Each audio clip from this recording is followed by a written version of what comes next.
This is City and State TV. I'm Albany reporter Matt Hamilton, and I'm here today with Assemblyman Kearns. Thank you for joining us. No, thank you for being here today. So I want to start with when you were first elected, a special election in March of 2012, and perhaps people know you, well, associate your name best because you butted heads with Assembly Speaker Sheldon.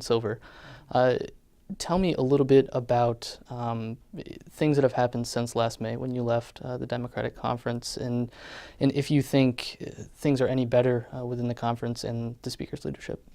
Sure. I'd go back to March of 2012. I was elected in a special election, and one of the things that I told the constituents at that time, it was the 145th district, and when I ran for the office, is one, I would be an independent candidate. And when I came to Albany, I really wanted to make change, and that was really important to me. The second thing is I did run against Sheldon Silver, the Speaker, because I do believe that we need new leadership. If you notice, we're in budget time. It seems as though that we've heard for many, many years, 3, now 4 men in a room, that I believe Albany should be governed from the bottom up and not the top down. And I came to Albany with a purpose, and my purpose was to make a change. I was here, was reelected, and during that time, unfortunately, we all know of the Vito Lopez scandal.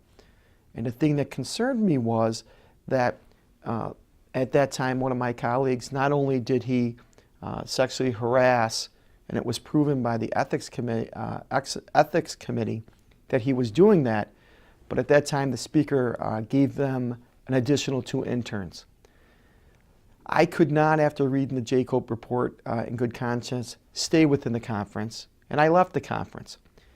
Fast forward to today, one thing I do know that we have made a difference on is that if there is any type of harassment, it goes right to the Ethics Committee. And as you can see in many of the previous cases, the Speaker has handled it quite swiftly. So based on my stand, I do think that things are changing here.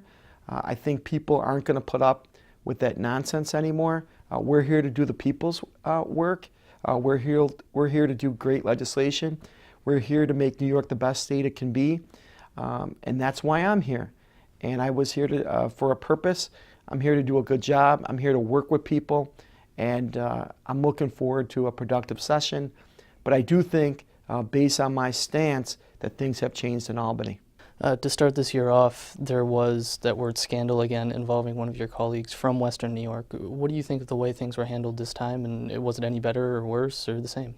It was handled very swiftly. I think the one thing the Speaker did is he did refer to the Ethics Committee right away.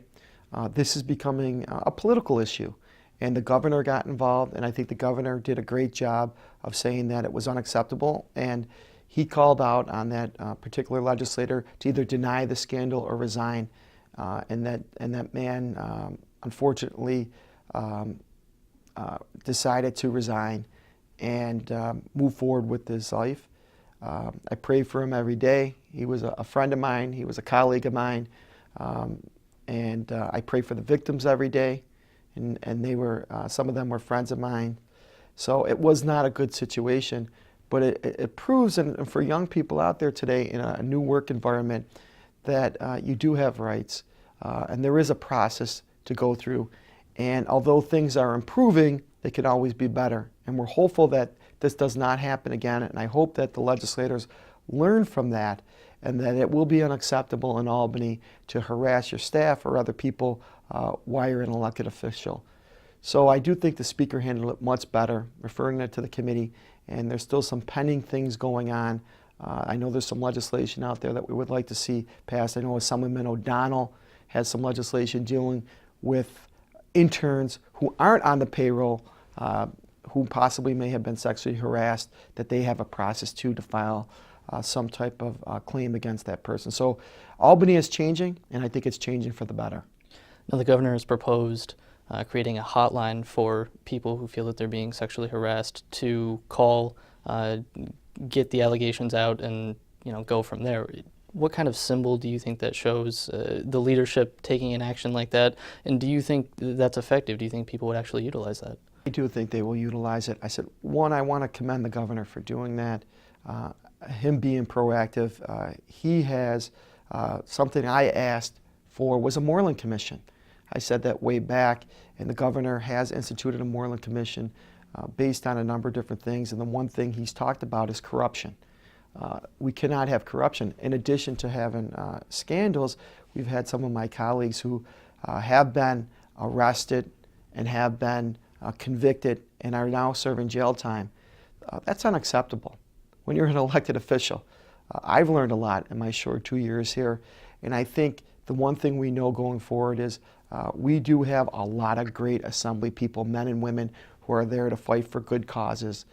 But if you are committing criminal activity, that's unacceptable. And I think the governor has taken the lead on that. I think it's the beginning.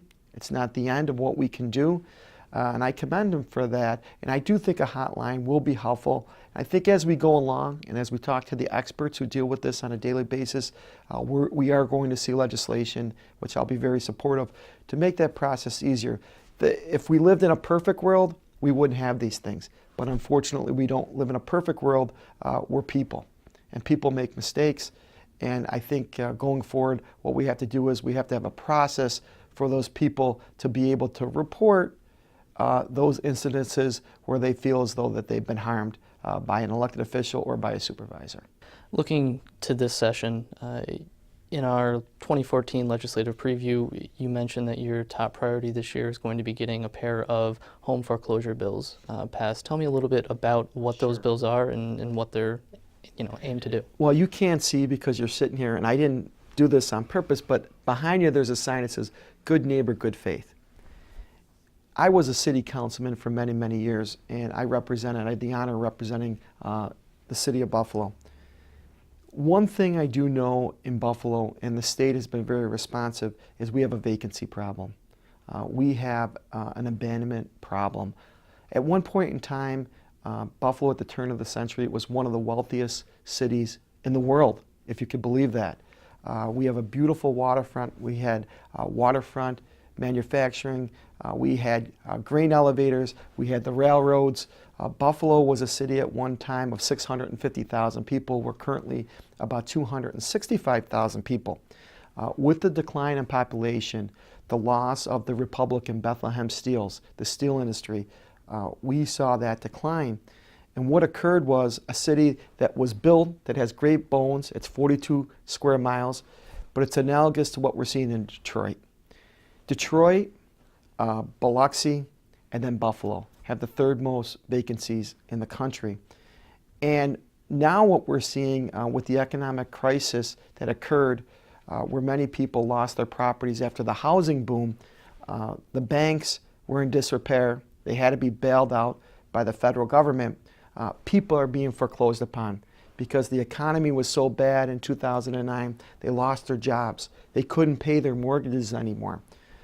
As a councilman, the one thing I would always say is when there's an abandoned property or a vacant property or a property that's been foreclosed, I would have to act as though that property was next to me. Do you know how important that is when it's next to your house?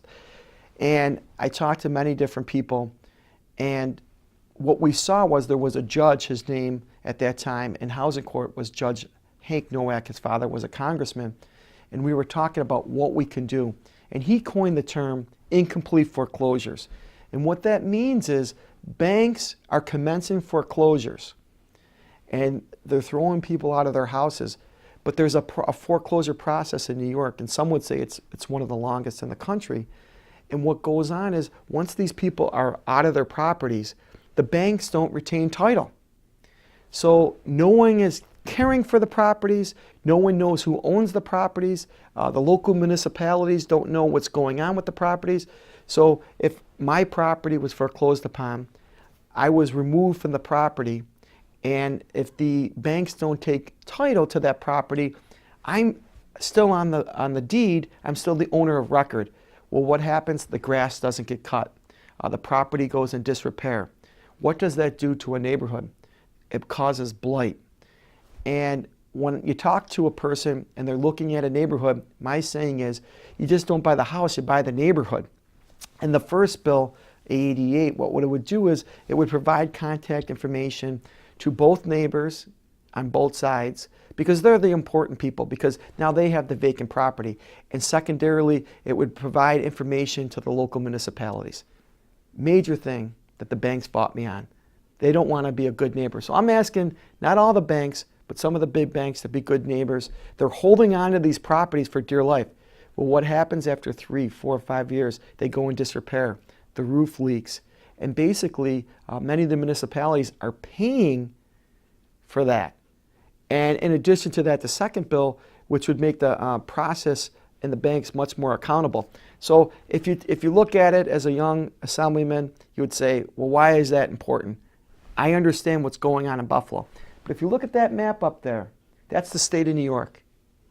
There's over 300 municipalities throughout the state of New York, villages, towns, cities that support this legislation. We just got word in the capital region, it made this legislation its third highest priority for legislators to pass.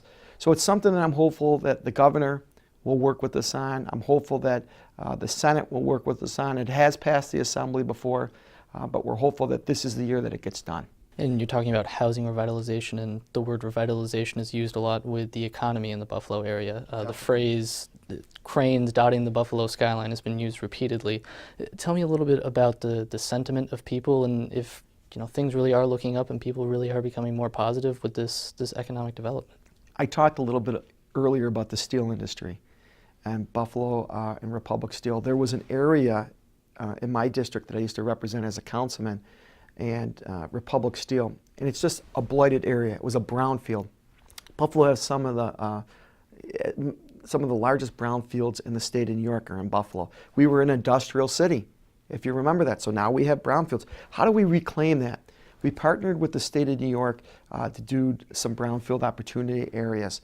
The governor announced ecstatically an allocation of over $225 million to reclaim this area, to make an investment, to bring about 800 to 1,000 jobs to Buffalo.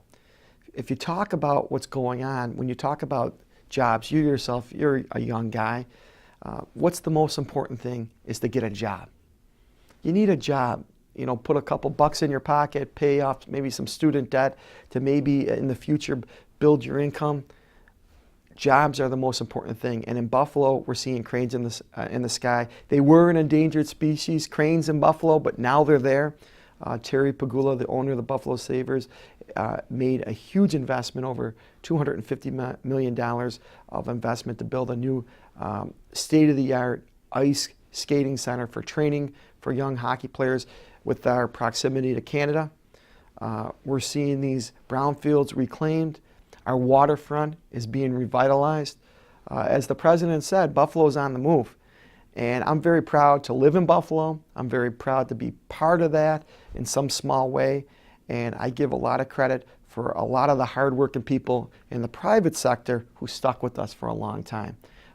Confidence builds growth. And with the investment of the public and private partnership, we just had the University in Buffalo here yesterday with our Buffalo Inaugural Medical Campus. We're seeing the center of our city growing. And I always say Main Street's the spine of any town or city. And when you see growth, instead of being hunched over, we're proud now. We're proud where the governor is talking in his State of the State about Buffalo coming back. And I'm proud to be an elected official at such an exciting time. Now, manufacturing is what built Buffalo up, but do you see manufacturing as the future of Buffalo? Do you see it being a different sector, tech, biomed, something like that? I think the one thing you can't do, and they told you this when you were little, is you can't put all your eggs in one basket. I think we're trying to diversify in Buffalo. We did that. We tried that with the steel industry. We tried that with the waterfront industry along our waterfront. We need light manufacturing, which is clean. Today, you think about manufacturing, you think of dirty. It's clean. I walk in, there's a place, So Park, in my district in Lackawanna, New York, and they make a lot of components for a lot of companies that do work with the defense industry. And if you look at their employees, they're very happy. They probably are dressed as clean as you, maybe not a shirt and tie, but a nice shirt, nice pair of pants. Those are the jobs of the future, good paying jobs. And I do think in order for Buffalo to be successful, it's great that we're having a lot of partnerships with the Buffalo Niagara Medical Campus. One of the things I'm looking to do, I am looking to reach out to some foreign investment, whether it's Ireland, whether it's Canada, to invest in Buffalo and our proximity to the Canadian border. That's going to be very important for our future. Of course, we want to have manufacturing. We're dealing with a lot of different opportunities, but I think diversification now, all cities are learning that. We have to work together in order to have many different opportunities instead of one. So yes, we're trying to diversify what we're trying to do in Buffalo so that when there's a downturn, we can handle some of the ups and downs of the economy. In the governor's budget, he's proposed a package of tax cuts. Specifically, I'd like to talk about the manufacturing tax cuts and breaks that he's proposed. First of all, I want to get your thoughts on his budget plan, specifically that part. And secondly, do you think that that manufacturing part can complement that diversifying of Buffalo that you're talking about? Absolutely. Upstate, if you look at New York City and you look at even central New York, there has been some positive growth when it comes to jobs. I keep on saying jobs because when people think of whether government or they think of the economy, that's why they put us in elected office. We handle all the day-to-day stuff for them. They're living their life. They're doing a good job. They pay a lot in taxes. So we are a very high tax percentage-wise community, and I know the governor is looking to end that. But when you have and you can attract people and you say to them, you're paying zero, that's a pretty good number, zero. And I think that's going to be an important component. Once we get companies to Western New York, whether it be Orchard Park, we had a great company that come in that brought about 200 jobs, whether it's Lackawanna, whether it's West Seneca, whether it's Buffalo. The one thing that is getting out there throughout the state and even throughout the country is Buffalo, one, is a nice place to live and work. And it's a great place to invest. If we could incentivize people for the short term, it has to be sustainable. That's the one thing I would recommend is because a lot of companies invest and they want that sustainability. They want that predictability. When you're investing your company, especially from foreign countries like China and other areas. So yes, zero is a good number. It's a good baseline to start with, but we have a low cost of living. That means we can hire people. Housing is cheap. Public transportation is important. That's my next meeting today with the NFTA. And we really are fighting to bring all these pieces together to make Buffalo great again. And if Buffalo is great, it's going to help New York because New York can then not have to concentrate so much on Buffalo. We could sort of stand on our own 2 feet and not be so reliant on the state. Zero is a great number, but do you see that passing through the legislature? I hope so. I think if the governor wants it, I think he's been leading, and look at when I talk to my colleagues, the number one thing is everyone's rooting for Buffalo. Just we're all rooting for. We're one community, we're one state, but we have not seen the growth. We didn't. When I talked a little bit earlier about the housing boom and the foreclosure crisis. We didn't see the boom, and we haven't seen the crisis. We've been just steady, and there's nothing wrong with being steady. But we're finally starting to see some growth with the confidence of our community. We're seeing rising prices in housing sales. That means there's confidence. People are starting to move back to our communities. Young people like yourself, who maybe he left for Boston or New York or Atlanta, are now moving back, or North Carolina, Charlotte. I get a lot of young people. They love Buffalo. I had a gentleman that worked with me in a company I used to work for, our family company, Kearns and Associates, a private fundraising firm. And I was with him in North Carolina, and I said, you have it made. The sun, this is great, because I want to come back home. And we got him a job back home. He ended up coming back to work for the firm. That's what people want. They want to be near their family and friends. And we're hopeful that my colleagues will be supportive of that zero manufacturing for this current budget. You're talking about a lot of positivity and brightness around Buffalo, and part of your district encompasses Orchard Park, where Ralph Wilson Stadium is. That's right. What is the feeling? Things are going so good. No, I'm just What is kidding. the feeling on the Bills right now, and what do you think they need to do this offseason? Now that the Super Bowl's done, we can talk about football. Right. What do you think they need to do this offseason to improve on that 6-10 record? I think Buffalo, it's analogous that the Bills mirror sort of Buffalo. If you think about it, they have had 13 consecutive losing seasons, and I used to be a ticket taker for the Buffalo Bills. I used to work for the Bills, so I'm a big Bills fan. And they've got great leadership under Russ Brandon. Ralph Wilson Jr., who, just think, he's one of the original owners. I have great admiration for Mr. Wilson and his team. Matter of fact, his foundation helped our community build a turf field in South Buffalo, where I represent. He, through the NFL, was able to secure about $200,000 to give more kids an opportunity to play on the same turf that the Bills play on. So I'm very proud of that. So I have a close link with the Bills. I'm hopeful. I think they're just a few players away. It was sad that we lost our defensive coach, but I do think we've got a great leader under Coach Marone. I think we're moving forward. And I think the one thing we learned from Seattle, and that was a terrible game, was that they had a lot of young players. And I think Buffalo was either the second or third youngest team in the NFL. And I think we've sort of purged ourselves of some of those players. And we saw a flash of greatness. We led the league in sacks. C.J. Spiller, Fred Jackson, who I love, one of my favorite players. I love eating at a couple different restaurants, and he's always there, and he's always so cordial and friendly. And then you have some of the old-time players like Jim Kelly and Reuben Brown who will tell you, we're sick of it during the Super Bowl years. We want Buffalo to be good again. So we're a close-knit community. If you're not a Bills fan, then you're in trouble. But we're hopeful that the Buffalo Bills will, our goal was this year to make the playoffs. Our goal again will be to make the playoffs. And I do think that young quarterbacks like Russell Wilson, you're seeing, an opportunity there to grow. And I'm hopeful if he would have stayed healthy, our quarterback, I think we would have done much better and maybe possibly made the playoffs. So it's Buffalo is on the rise. You have the President of the United States saying that. We know there's some NFL forecasts. And I'll leave you with this. We're only a 75-1 chance to win the Super Bowl. That's not bad. We're always like 100-1. So we're even moving up there. So if you're looking to place a bet down in Vegas, where it's legal, not in New York State, but I think Buffalo, Orchard Park, something that I'm very proud of is that we were able to secure money to keep the Bills in Buffalo and to make the necessary improvements, which are really going to enhance that community.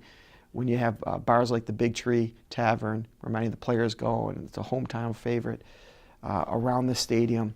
So the Bills are committed to Buffalo, and Buffalo is committed to the Bills. Assemblyman Mickey Kearns, thank you for joining us. Thank you. This was great. Hopefully we can do this again.